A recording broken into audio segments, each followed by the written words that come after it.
Esdras, capítulo 4. Amém? Veja o que diz a palavra do Senhor. Quando os inimigos de Judá e de Benjamim souberam que os exilados estavam reconstruindo o templo do Senhor, o Deus de Israel, foram falar com Zorobabel e com os chefes das famílias. Vamos ajudá-los nesta obra, porque como vocês, nós buscamos o Deus de vocês e temos sacrificado a Ele desde a época em Esar-Adom, rei da Assíria, que nos trouxe para cá. Contudo, Zorobabel, Jesua e os demais chefes das famílias de Israel responderam: não compete a vocês a reconstrução do templo do nosso Deus. Somente nós o construiremos para o Senhor, o Deus de Israel, conforme Ciro, o rei da Pérsia, nos ordenou. Então a gente da região começou a desanimar o povo de Judá e atemorizá-lo para que não construísse a construção. Pagaram alguns funcionários para que se opusessem ao povo e frustrassem o seu plano. E fizeram isso durante todo o reinado de Ciro, até o reinado de Dario, rei da Pérsia. Pai, ministra a tua palavra, ministra o teu recado santo e bendito aos nossos corações. E ensina-nos, Senhor, mais este ensinamento, ó Deus, que é fundamental para a nossa fé, para o nosso crescimento também. Em nome de Jesus. Amém. Quinta-feira, nós trouxemos uma palavra aqui, num momento muito especial de Israel. Israel, ele tinha na memória uma imagem muito ruim do sofrimento que eles tiveram quando foram embora de Israel, exilados para a Babilônia. Havia uma imagem muito chocante para aquela geração de homens e mulheres que tiveram que viver o exílio na Babilônia. Então, 70 anos depois, Deus toca no coração do rei para que ele abençoasse o povo a voltar para Jerusalém e reconstruir o templo do Senhor. Então, quando isso aconteceu, diz a palavra do Senhor que havia uma mistura de cânticos dos mais jovens, pelo fundamento das estruturas do templo, junto com um choro daqueles mais velhos que tinham visto todo o sofrimento e a destruição do templo, da cidade, de tudo o que tinha acontecido. E naquele momento, diz o texto, a palavra do Senhor, que o som era tão forte que todos podiam ouvir o choro e o cântico. Mas aí, depois desse momento, o capítulo 4 fala do início das obras, do tempo onde agora já foram começadas as obras, o trabalho começou, e aí começa um levante contra eles. Muitos de nós não estamos prontos para levantes. Acreditamos estar, falamos que estamos prontos, mas não estamos prontos. E quando isso acontece, a tendência da gente é desistir. A tendência é a gente abandonar o trabalho, desistir de enfrentar o desafio. E é sobre isso um pouco que eu quero falar nessa noite. Porque aqui nós vemos um povo que tinha uma autorização para fazer uma coisa, mas encontrou na terra de Jerusalém um povo chamado samaritanos, homens que vieram da Síria e de outras regiões vizinhas e que começaram a habitar a terra de Jerusalém na época onde os judeus estavam escravos na Babilônia ou espalhados pela terra. E esses homens e essas mulheres que habitaram ali na época que o rei da Síria os mandaram para lá, eles começaram a se relacionar também com judeus que habitavam lá, homens, pobres, mulheres que ficaram na terra depois do exílio. E aí começaram a ter filhos e filhas com esses judeus. Então os samaritanos, eles se misturaram, havia uma mistura entre povos de várias nações juntamente com os povos os povos hebreus. Então aqui havia uma mistura de religiosidade, de mistura de idolatria. Então eles sacrificavam a Deus de Israel, mas em suas casas havia toda a idolatria, todas as imagens dos deuses que eles estavam acostumados a adorar. Então imagina a mistura que era. Olha, eu adoro a Deus, mas tenho na minha casa as imagens. Eu sirvo a Deus, ofereço ofertas a Deus, mas tenho na minha casa várias imagens. E quando quando o rei determinou que os judeus deveriam voltar para a terra e reconstruir o templo, houve um conflito, porque os judeus que voltaram do exílio só adoravam a Deus, somente ao Senhor. Só que o projeto de Deus de reconstrução era para esses que só adoravam a Deus. Mas aqueles que achavam que tinham parte porque adoravam a Deus, mas tinham suas imagens, pediram para participar do projeto. Pediram para participar da construção do templo. E aí os judeus falavam assim: não, isso compete a gente. Assim como Ciro ordenou, compete que nós é que temos que construir o templo do Senhor. Então houve um mal-estar. Talvez não houve uma briga declarada, mas houve um mal-estar. Porque alguns homens que já moravam na terra, já tinham ali seus hábitos, seus costumes, queriam fazer parte de um projeto, sendo que não havia legitimidade para eles poderem realizar esse projeto. E aí quando os líderes, os sacerdotes e os líderes das famílias judaicas disseram assim: não, isso aqui nos compete, somos nós que vamos fazer. Aí eles mostraram a cara deles. Eles mostraram que eles não estavam ali para construir nada. Eles não estavam ali para desenvolver projeto algum. Eles estavam ali para tumultuar. E diz o texto que eles fizeram isso por todo o reinado de Ciro até o reinado de Dario. Isso levou 14 anos, gente. 14 anos.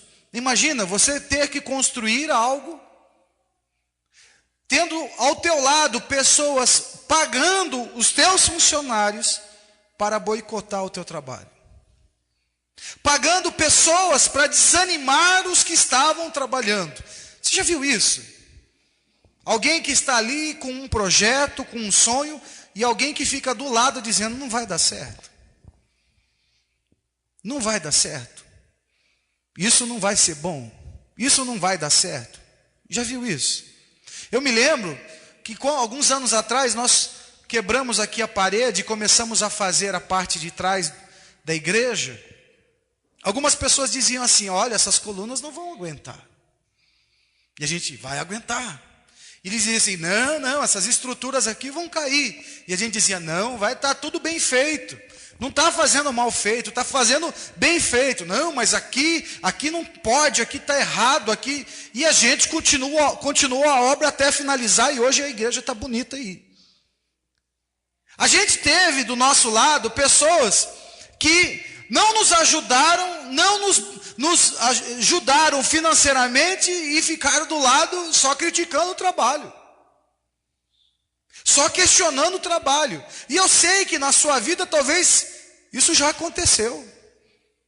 Você entrou num projeto, e enquanto você não estava no projeto, ninguém falava nada.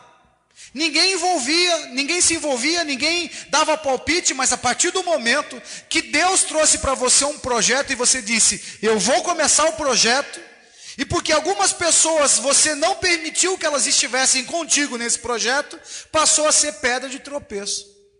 Passou a ser usado pelo inimigo para desanimar você ou desanimar quem te ajuda no processo. Quantas vezes nós nos posicionamos para orar por um filho, ou por um marido, por uma esposa, ou por um pai, por uma mãe, e aí do nosso lado aparece uma pessoa que começa a dizer: não, é besteira, é perda de tempo, vai viver a sua vida, larga a mão. Para com isso. Algumas pessoas até cedem e param. Outras continuam. Ontem nós ouvimos um pastor, amigo nosso, que disse que Ele tinha comprado um carro de 100 mil reais, colocou na porta da igreja, e ele é um jovem como eu, que profissionalmente é uma pessoa bem-sucedida e que ama servir a Deus. E aí foi servir a Deus, só que ele tem um padrão de vida muito bom, e com um carro de 100 mil reais parou na frente da igreja, e num culto de mulheres, ele foi assaltado, e o carro dele não tinha seguro. Além da humilhação de perder o carro, o bandido o rendeu, colocou a arma na cabeça dele e deu 3 tiros. E as 3 balas caíram no chão, sem acertar a cabeça dele. No outro dia ele encontra o carro. E os vizinhos que estavam ali questionando, tendo dúvidas sobre a autoridade espiritual dele, serviu de testemunho para que essas pessoas vissem quem Deus era e que o Deus estava fazendo através da vida dele. Quantas vezes nós não queremos vivenciar momentos de dificuldade, porque ao nosso lado existem pessoas pessimistas, pessoas desanimadas, pessoas acomodadas, e que a gente muitas vezes tem dado ouvido para essas pessoas e tem parado o projeto. A palavra do Senhor me ensina que esse povo, mesmo com essa oposição, por 14 anos, eles perseveraram no trabalho. Eles não desanimaram. Esse povo pagou gente, esse povo mandou carta para outros reis, esse povo fez de tudo para impedir a construção, mas enquanto eles faziam isso, os outros diziam: continua, não para, vamos à luta. E eles continuaram o trabalho. E eles perseveraram no trabalho. Demorou, mas eles chegaram até o final. E o que Deus quer falar para mim e para você hoje é que tome cuidado para você não dar muito ouvido para pessoas que não tem nada a ver com o teu projeto. Tome cuidado para ficar dando valor para pessoas que não tem nada a ver com o propósito que Deus tem para você. O propósito de Deus para esse povo estava bem claro, estava definido. E não estava relacionado aos samaritanos, estava relacionado ao povo de Israel. O povo de os samaritanos, eles estavam ali, tinham até uma boa intenção, mas boa intenção não é suficiente para se envolver no teu projeto. Pessoas com boas intenções não quer dizer que estão aptas a te ajudar no projeto. E às vezes nós vemos irmãos lutando porque querem dividir o peso do trabalho com pessoas que não foram chamadas para esse projeto. Às vezes Deus te chama para algo, Deus te coloca sobre algo e fala para você: é com você. É você e sua família. É você e seu marido. É você e sua esposa. E aí você quer chamar pai para te ajudar. Você quer chamar mãe para te ajudar. Você quer chamar amigos para ajudar. Eles até podem ser cordiais, gentis, mas não tem nada a ver com o projeto. Não tem nada a ver com aquilo que Deus tem para você. E muitos se encontram hoje, e quem diz isso é o Espírito Santo de Deus, desanimados, enfraquecidos, acomodados, porque o veneno dessas pessoas já entrou no coração, já afetou a sua emoção, a sua disposição, e hoje você já não tem mais a mesma coragem que você tinha no início. Você não tem mais a mesma alegria que tinha no início. Você não tem mais a mesma disposição que você tinha no início.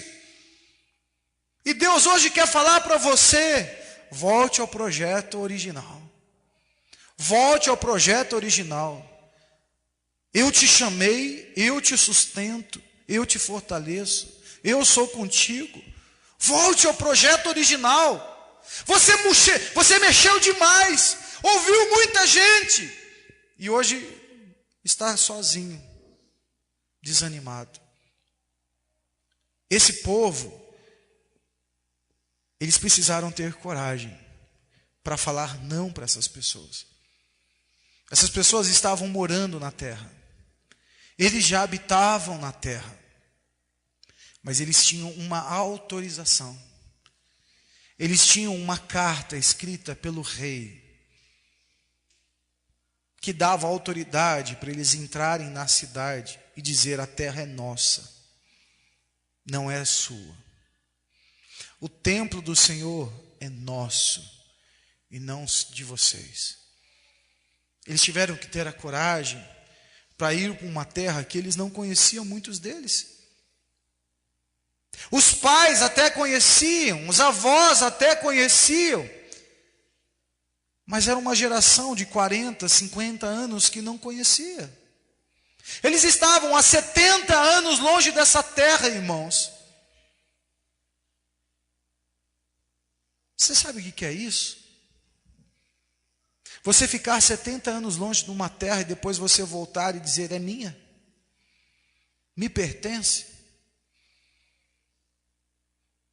A gente olha aqui para o Palmira, nós estamos aqui há 12 anos, o Palmira já mudou tanto em 12 anos, mas tem gente que vive aqui há mais de 20, há mais de 30. E eu me lembro que muitas das casas aqui, os IPTUs estavam no nome de uma pessoa só. Imagina esse cara aparecer depois de 30 anos, o Palmira tudo arrumadão, tudo bonitão, o cara dizendo: é meu, me pertence. Sai da tua casa aí que eu vou... Você mata ele. Não é assim? Você está pensando que eu que construí, eu que fiz, você não sabe o que eu passei para construir. Você quer vir dizer que é isso? Que é sua, o que é minha? Era mais ou menos isso que estava acontecendo. 70 anos depois aparece alguém, bate na tua porta e diz: a tua casa é minha, o teu templo é meu, a terra que você mora é minha, agora eu vim tomar posse. O mal-estar estava instalado ali, irmãos. A resistência estava evidenciada ali. Mas eles tinham uma autorização. A autorização do rei dava a garantia legal para eles, para possuir. Mas as pessoas que habitavam lá não deram. As pessoas que habitavam na terra não deu autorização nenhuma. É como alguém que chegasse e ocupasse um terreno e a prefeitura falasse: vim aqui retomar. E manda os tratores e vim passar a máquina. E não importa se está 20 anos, não importa se está 15 anos, não importa se você tem uma história, veio, passa o trator e tchau, se vira. Como a gente está acostumado a ver na televisão, muitas vezes isso acontecendo em São Paulo, em Guarulhos, em algumas cidades, quando a justiça resolve retomar um terreno que foi apropriado indevidamente, não é verdade? Só que é fácil quando nós temos toda a estrutura, é fácil quando nós temos a justiça, mas temos a polícia a nosso favor. É fácil quando nós temos a justiça, a polícia e temos as grandes autoridades ao nosso favor. É fácil. É difícil quando você chega na cara e coragem dizendo: olha, o rei falou que eu tenho que vir aqui reconstruir. Eu quero construir com você. Não, você não vai construir comigo não. Eu vou construir sozinho. Deus está te chamando, irmão, a ter um ato de coragem, a de enfrentar o projeto de forma que Deus colocou para você. Talvez você tenha um projeto familiar que você não vai poder ter ajuda de ninguém para isso. Você vai ter que ter a coragem de confiar no Senhor e de começar a construir o projeto e fazer com que esse projeto seja realizado. Talvez você tenha um projeto profissional e ninguém vai te ajudar abrindo porta não. Você vai ter que ir com a cara e coragem, enfrentando todas as dificuldades e todos os obstáculos até que ele seja concluído. Talvez você tenha projetos ministeriais que ninguém vai te ajudar na construção dele. Mas você vai ter que trabalhar, vai ter que suar, vai ter que se doar, vai ter que se dedicar. Vai ter que servir muito a Deus e esperar que muitas coisas aconteçam até que você chegue lá e as coisas sejam concluídas. Nós estamos acostumados a entrar nos restaurantes e pedir comida pronta. Estamos acostumados a comprar aqui e receber ali. Existem coisas que não são assim. Existem projetos que não vão ser dessa forma. Talvez tenha mães aqui que tenham projetos em relação aos filhos e elas estão desanimadas nesse projeto. Mas você foi ouvir conselho de gente que não tem nada a ver com o projeto. O projeto é teu. Deus te deu autoridade para você desenvolver esse projeto. Ele tem te dado o conhecimento para desenvolver esse projeto. Ele tem te dado a sabedoria para desenvolver esse projeto. E você, por insegurança, talvez, foi buscar ajuda de gente que não tinha nada a ver com o projeto. E essas pessoas até iniciaram o projeto com você, mas hoje essas pessoas só são instrumentos para desanimar você nesse tempo. Eu não sei o que está passando, eu não sei em que projeto você está envolvido. Eu não sei se é profissional, ministerial, familiar. Não sei, não importa também para mim saber. Importa eu fazer o que Deus mandou fazer, que é ministrar isso ao teu coração. É ministrar uma palavra que o Espírito Santo de Deus vai mostrar para você aonde você está errando. É mostrar para você aonde que você tem que mudar. Porque tem muita gente ao nosso lado, muitas vezes, que deixam aparecer que são crentes, mas não são. Que são pessoas corajosas e não são. Que são fortes e não são. No primeiro desafio elas fogem. Na primeira dificuldade essas pessoas pulam fora e deixam você sozinho. Quantas vezes a gente vê pessoas agitando para desenvolver projetos juntos, e no meio do projeto essas pessoas simplesmente dizem assim: ó, desculpa, não vou poder fazer mais, não vou poder mais participar com você nisso, segue aí sozinho. E você que criou uma expectativa sobre essa pessoa, sobre o projeto, agora se encontra sozinho e não sabe o que fazer, porque todo o projeto estava construído no conhecimento da pessoa, na habilidade técnica dessa pessoa, no dinheiro dessa pessoa, e você estava confiando que essa pessoa ia com você te ajudar nisso tudo, e essa pessoa simplesmente largou você, e você está sozinho. Se você tivesse iniciado o projeto como Deus tinha mandado você iniciar, você não ia ficar dependendo de nada e nem de ninguém. Deus mandaria para você todos os recursos, Deus abriria as portas para você na hora certa, as bênçãos do Senhor viriam sobre a tua vida. Aqui na igreja nós vivemos isso. Quando nós ouvimos outros pastores, eles falam a mesma coisa. Deus confrontando a eles, mostrando para eles que Deus é que sustenta o projeto, que Deus é que sustenta a obra, é que Deus que mantém. O pastor falava para nós assim: olha, eu estava para casar, ganhava muito bem, e aí fiz um acordo com a minha esposa, onde ela ia investir o salário dela nas coisas do casamento, e eu ia pagar as despesas da igreja. E só o aluguel da igreja na época era acho que R$3.000. E ele disse assim: o meu salário eu banco as despesas da igreja. Se eu não me engano, 3 meses depois, ele foi mandado embora. E aí Deus falou para ele assim: sou eu que sustento essa obra, não é você. E ele começou a receber empresários que iam lá, ficavam lá 1 ano, e sustentavam a igreja por 1 ano, e aí eles mudavam, vinham outras pessoas e que traziam ofertas na porta da igreja, dizendo: Deus mandou trazer um cheque para você, e isso aqui pagava as despesas da igreja toda. Deus confrontando a fé dele, mostrando para ele assim: olha, não é o teu salário, não é a tua técnica, não é o teu dinheiro que sustenta a minha obra, sou eu que sustento a minha obra. E nós aqui já vivemos isso e vivemos isso há muito tempo. Porque quando Deus quer realizar algo, Ele dá as condições para isso. Quando Deus falou: vai lá construir o templo, Ele não fez isso da noite para o dia, Ele falou isso 70 anos antes, através da boca de Jeremias, dizendo: o povo vai ficar 70 anos fora, mas 70 anos depois eles vão voltar e vão reconstruir todas as coisas. Deus já tinha feito o projeto a longo prazo, gente. E não era algum grupo de pessoas que moravam lá que iam interromper esse processo. E Deus manda eu dizer para você, não é um grupo de pessoas que vão interromper o processo que Deus tem para fazer na sua vida.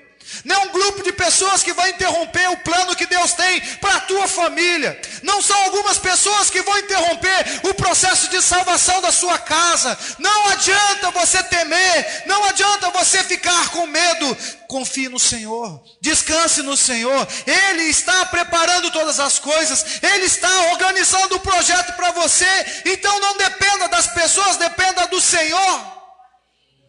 Confie no braço forte do Senhor, descanse no Senhor, viva o projeto original. Às vezes nós estragamos todo o projeto, por fraqueza talvez, por medo, por insegurança. Deus está mandando falar isso para você hoje. Volte para o projeto original e você vai ver as coisas acontecer de novo na sua vida. Volte ao projeto original e você vai ver que Deus é contigo. Volte ao projeto original e você vai ver os céus abertos sobre a tua vida. E se você precisar que o Senhor supra as necessidades, Ele vai suprir todas as necessidades, mas Ele vai suprir no projeto original. Ele não vai fazer com que pessoas que não são povo dEle te ajude, porque a glória é dEle, a honra é dEle.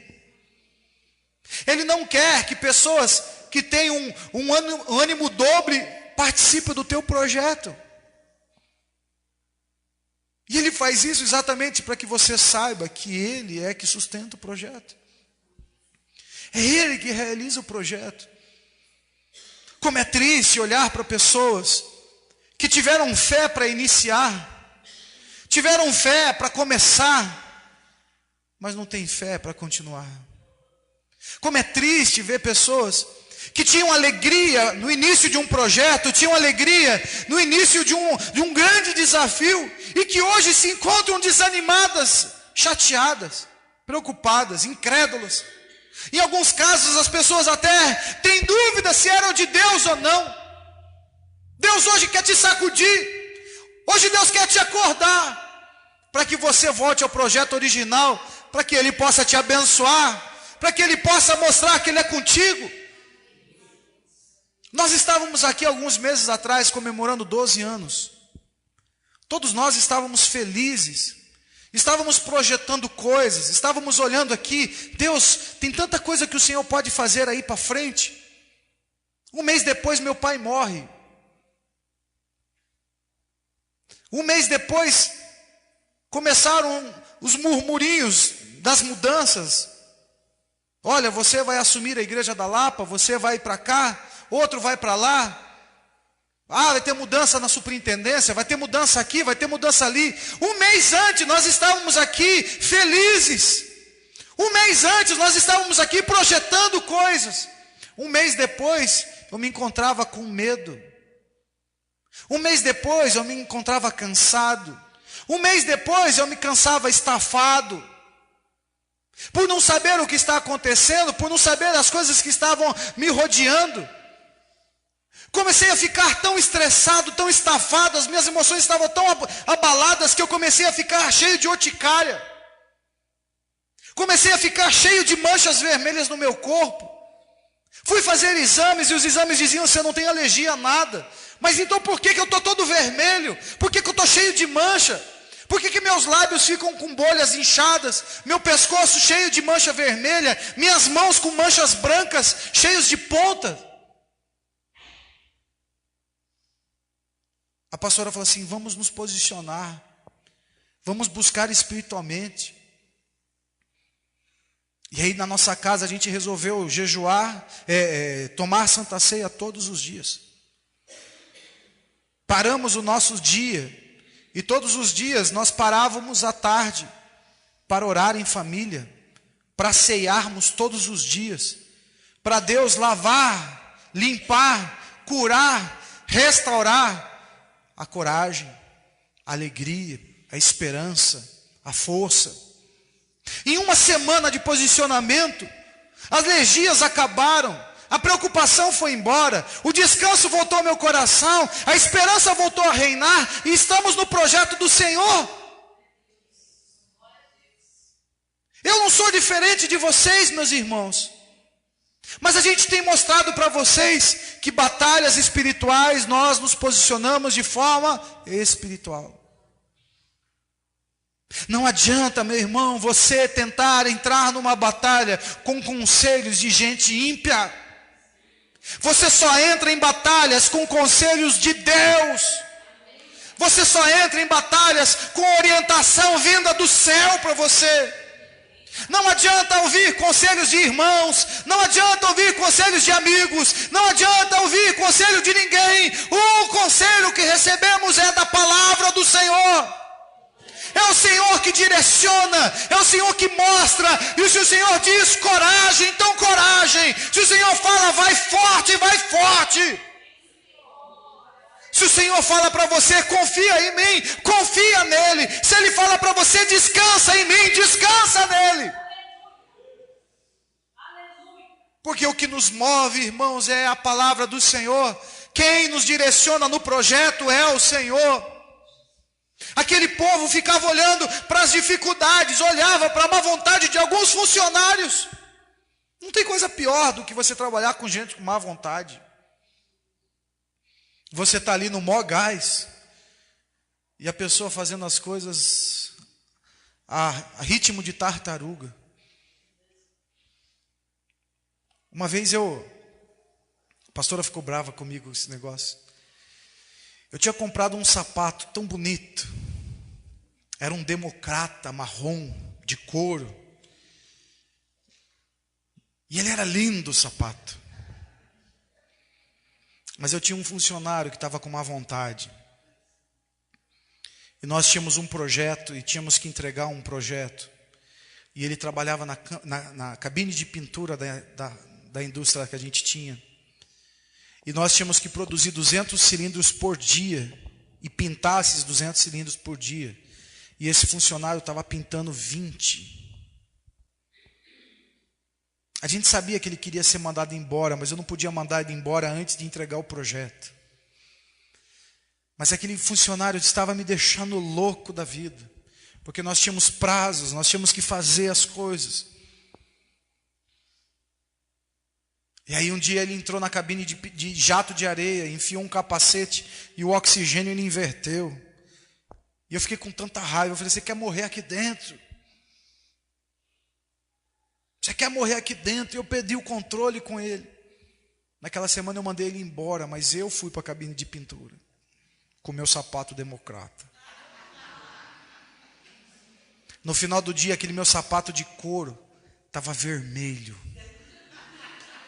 E aí eu cheguei em casa, a pastora olhou e falou assim, não acredito.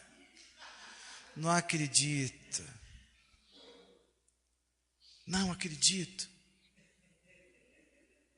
Às vezes nós olhamos gente preguiçosa, gente amarrando o nosso trabalho. E a gente não suporta a gente assim, a gente quer tirar do nosso caminho para a gente produzir. Já viu? Você está lá, aperta o negócio, o outro está assim, aonde é que eu coloco? Sabe? A irmã está lá limpando com a vassourinha. Tchac, tchac, tchac, tchac, tchac. A pessoa está assim, ó. Aí você olha a vassoura assim, ficou só um rastro da onde passou a vassoura, o resto está tudo sujo. Vai passar um aspirador, quando você chega perto assim no canto, está tudo sujo. Tem que fazer o trabalho 2 vezes. É terrível ter que lidar com gente assim. Imagina para esse povo há 14 anos ter que lidar com gente assim. Dá para ter uma alegria. Ó, fulano, você vai construir o pátio inferior, o lado direito, reboca você. Tá bom. Uma semana depois está o cara sentado, enrolando o fuminho.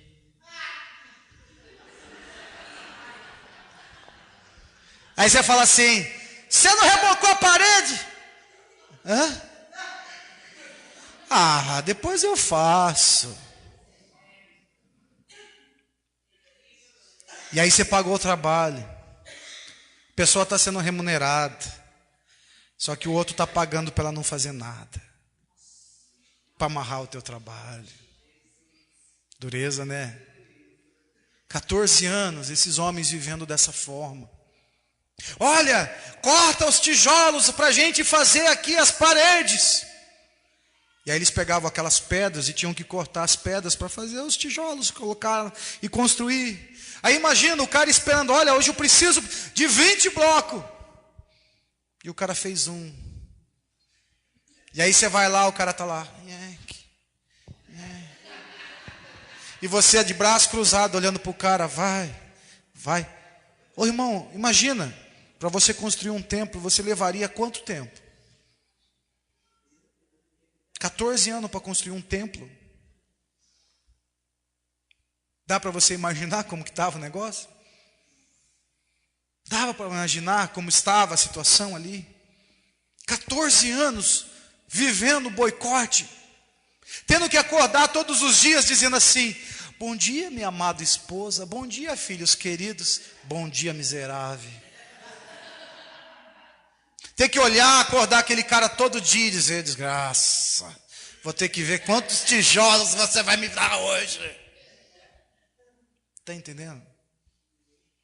Mas eles não desistiram. Talvez, maridos, você tenha do teu lado pessoas que estão desse jeito, amarrando a tua obra. Talvez, esposas, você tenha pessoas ao seu lado amarrando a tua obra. Mas você precisa perseverar. Você precisa perseverar. Talvez, filhos, vocês tenham na sua escola, no seu trabalho, pessoas que estão amarrando a tua obra, estão dificultando o teu trabalho. Não importa que leve 14 anos, mas que o teu trabalho seja concluído, do que você ficar no teu coração a frustração de não ter conseguido, de ter a autorização, de ter a autoridade, de ter os recursos e não ver a obra concluída. Deus não quer isso para você. Que leve o tempo que tiver que levar, mas que a obra seja concluída. Mulher, importa o tempo que vai levar a conversão do seu esposo, importa que a obra seja concluída. Maridos, não importa quanto tempo leve para a mulher mudar a cabeça, importa que a obra seja concluída. Pais, não importa o tempo que leve para seus filhos mudarem o coração, importa é que a obra seja concluída, que a obra seja concluída. É isso que importa. É isso que importa. Talvez você esteja num projeto profissional. Não importa quanto tempo leve para concluir o projeto. O que importa é que você conclua o projeto. É isso que Deus quer falar para você hoje. É isso que Deus quer ministrar no teu coração. O projeto é bom. Deus te deu o projeto. Deus te dá recurso para o projeto.